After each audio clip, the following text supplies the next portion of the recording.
Week 3 of the fantasy football season is here, and we've got Michael Fabiano, SI's senior fantasy analyst, here to help you set those winning lineups. Okay, Fabs, let's dive right in. You say we can start Jared Goff and Dak Prescott this week. Jared Goff at home is gold, Jerry. It's gold. Every single time he plays at Ford Field, multiple touchdown passes, and all but one of his last 10 games there. He's got Atlanta this week. That should be a high-scoring game. I'm starting Jared Goff. He's in my top 10. And I was wrong about Dak Prescott last week. I did not like the matchup against the Jets. He ended up having a pretty good game. Now he's got the Cardinals. I think the only way that Dak doesn't have a big game, if the Cowboys get up to an early lead and they have to run the ball in the second half rather than throw it. But overall, Dak Prescott is in a good spot. He is a low QB1. As far as who you're sitting a quarterback that a lot of us drafted pretty early in our fantasy football leagues.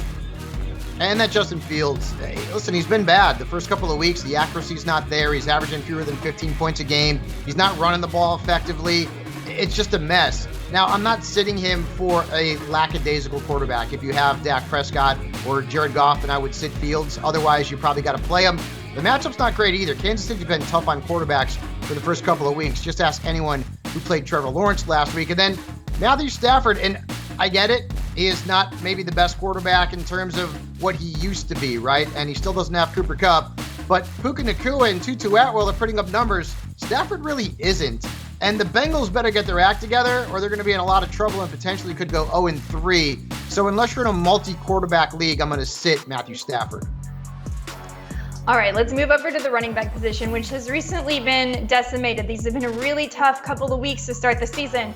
But who are we safe giving a start this weekend? I think you may even have a guy that maybe in some deep leagues you may be able to grab from the waiver wire. Running back's been a mess, to be quite honest with you, with all the injuries. I can't remember the running back position being in dire straits like it is right now. So it's volume over matchup. And Kyren Williams is getting the volume now that Cam Akers is once again in the doghouse.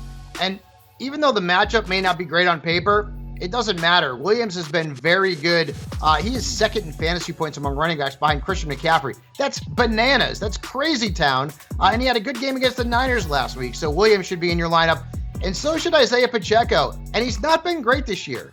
The numbers have not looked good for Pacheco, but the Bears defense is bad against the run. They've allowed the 5th most points to running backs since last season, including the 2nd most points to the position in the first 2 weeks. So Isaiah Pacheco is a nice flex starter this week. It seems like it's going to be hard to sit really any running back this week, but if you are rich at the position, you say beware of James Conner. It's probably more for DFS than anything else because you're right. If you have James Conner, he's getting volume, you got to play him. But he's playing the Cowboys. Did you see Breece Hall's numbers last week? 9/10 of a fantasy point. That's not good. Saquon Barkley did not have a big game against the Cowboys in week 1. Their defense is phenomenal. I have Conner in a league. I've got to play him, and it's going to be begrudgingly. The matchup is not great. And look at Dameon Pierce. You want to talk about a running back who has really not met expectations? He's been brutal. Now, the Texans are playing from behind, negative game scripts, which means they're not running the ball as much. But even still, Dameon Pierce is averaging fewer than 3 yards a carry right now. It's been brutal, and he's not breaking tackles, and that's a big part of his game. So if you've got depth, maybe you can sit Dameon Pierce. But, Jen, like you said, a lot of people are just going to have to start some of these running backs, grin and bear it. All right, let's jump over to the wide receiver position. Who are you firing up in your lineups this weekend? I like Michael Pittman, and it doesn't really matter who the quarterback is. Anthony Richardson was banged up last week with the concussion. Gardner Minshew could be the starter. For me, it doesn't matter. Look at the matchup against the Ravens.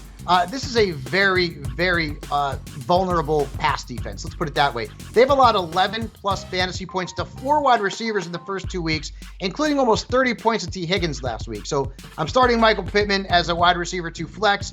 And I'm also going to start Zay Flowers. Last week, Kane came back down to earth, only had 10 points. But OBJ's dealing with an injury. He's got an ankle. He's a little bit banged up. I like the matchup against the Colts. They've allowed 13 or more fantasy points to 5 different wide receivers in 2 games. So start Zay Flowers. And who are you sitting at the wide receiver position? I don't like Christian Kirk this week. And I get it. He had a huge game last week, but this is going to be the Jaguars wide receivers. 1 week they'll be good. The next week, not so much. And I get it, the Texans defense, you may look at it and think, is this a great matchup? It's actually not. They've been very tough on slot receivers. And last year, Christian Kirk scored 6.2 combined points in 2 games against Houston. So beware Christian Kirk, and then beware Courtland Sutton. His numbers haven't been terrible over the first couple of weeks. Second half of last week, he had a lot of targets, but I don't love the matchup against the Miami Dolphins. They haven't allowed more than 14.2 fantasy points to a wide receiver this season. Now, Denver could be playing from behind. That could be good for Courtland Sutton, but ultimately the matchup's not great. He's a risk-reward flex at best. All right, jumping over to the tight end position, you got a couple guys on your list that you have been able to get on the waiver wire. They've been in our lists. Jake Ferguson made the list this week, and I imagine this has a lot to do with the matchup.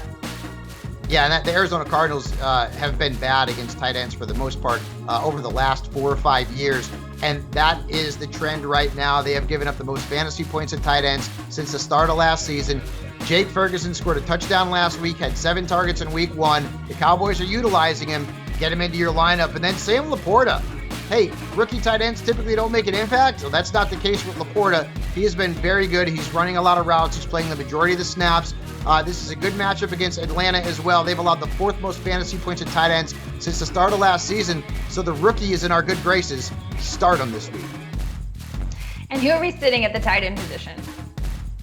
I so desperately want to get Chiggy with it, Jen, but I just can't. I mean, Chigakonko has not lived up to expectations. It's only 2 weeks, and I'm sure at some point he's going to pop, but I don't like the matchup. The Browns' defense is really good. Pat Freiermuth did next to nothing against them on Monday night, so Okonkwo is going to be on your bench and maybe soon on the waiver wire, and I'm also going to sit Luke Musgrave. And Luke Musgrave is playing a big role in the Packers offense. Totally get it. The snaps are there. The opportunities have been somewhat there, but I don't love the matchup against the Saints. If you watch the game on Monday night against Carolina, their defense is for real, folks. Very difficult defense to score against. In fact, they have given up the fewest fantasy points at tight ends since last year. So Luke Musgrave should be on your bench. Fantastic advice, as always, and you can find all of Michael Fabiano's rankings, his starts, his sits, and so much more at si.com/fantasy.